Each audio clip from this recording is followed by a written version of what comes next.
বিষমুক্ত হাট অনুষ্ঠিত হয়ে গেল দক্ষিণ কলকাতার ৩ নম্বর রসা রোডে, অর্থাৎ একেবারে রবীন্দ্র সরোবর মেট্রো স্টেশনের লাগোয়া গলিতে কমলা কুটিরে।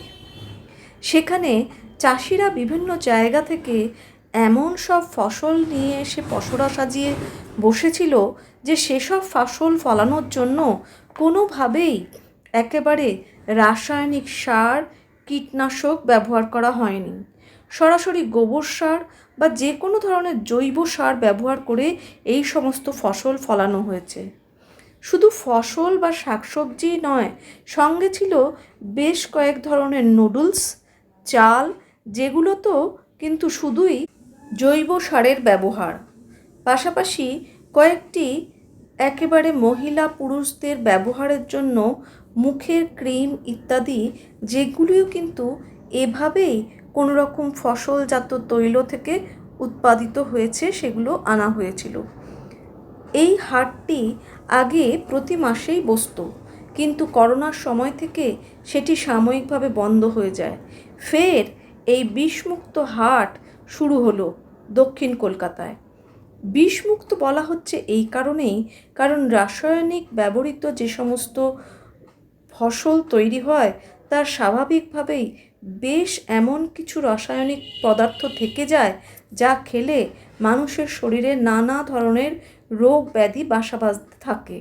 কিন্তু এই ধরনের ফসল খেলে তাদের কিন্তু সে ধরনের কোনো রকম রোগ ব্যাধি হওয়ার সম্ভাবনা একেবারেই থাকছে না। আমরা একটি নাগরিক সংগঠন, নাম রাজাড্ডা।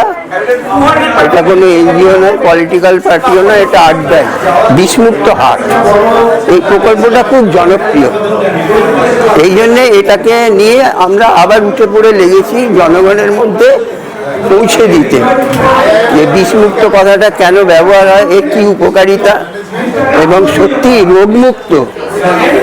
রোগমুক্ত হতে পারে মানুষ বিষমুক্ত খাবার খেয়ে। সেই জন্যে প্রত্যেকের জীবনের সাথে বিষমুক্ত হাট জড়িয়ে থাকবে, কেননা সেই রোগমুক্ত হতে চাইবে।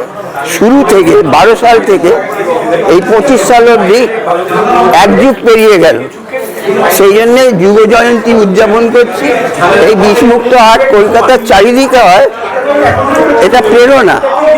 যে শুনেছে সেই তার এলাকায় করে, টালা পার্ক, বেহালা, শ্যামবাজার, যে যেদিকে পাচ্ছে করছে বিষমুক্ত হাট। সার আছে, কীটনাশক আছে, বিভিন্ন প্রকার রং আছে যেগুলো স্প্রে করা হয়।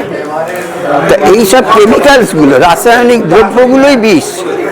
আমরা চাইছি এই রাসায়নিক বিষগুলোকে ছাড়াই ফসল উৎপাদন করা।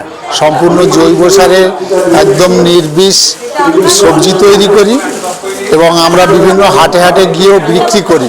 গোবর আর সবুজ ঘাস এবং শুকনো খড়, এই তিনটের মিশ্রণে পচিয়ে আমরা জৈব সার তৈরি করি।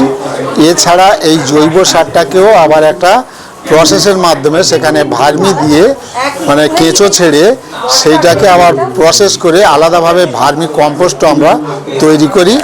এটা আপনার ওরা অর্গানিক আপনার মিলেট চাষ করেছে, তারপর সেটাকে আপনার মিলেটটাকে আটার ফর্মে নিয়ে গিয়ে সেটাকে আপনার ওরা মানে প্রসেসিং করে আপনার নুডলস বানিয়েছে। কেউ জৈব সার দিয়ে করে, কেউ কেউ কেঁচো সার দিয়ে করে, মানে আপনার কেউ আপনার ওই খোল দিয়ে চাষ করছে, গোবর সার দিয়ে করছে।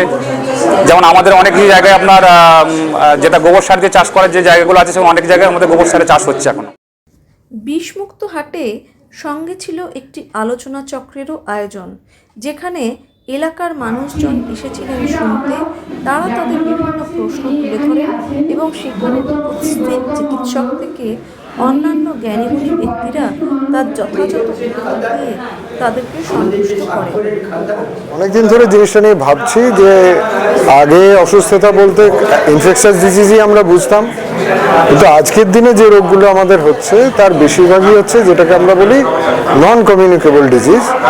যেমন ধরুন, একটা আমরা সবাই জানি হাইপার টেনশন, ব্লাড প্রেশারের সমস্যা, লিভারের রোগ, ইভেন ওবেসিটিকেও এখন আমরা রোগ হিসেবে ধরা হচ্ছে। এই ধরনের অসুখগুলো কিন্তু বিভিন্ন কারণে হয়। অজস্র কারণগুলোর মধ্যে একটা বড় কারণ হচ্ছে লাইফস্টাইল, যেটা আমরা বলি। এবার লাইফস্টাইলের একটা বড় জায়গা হচ্ছে যে খাদ্য।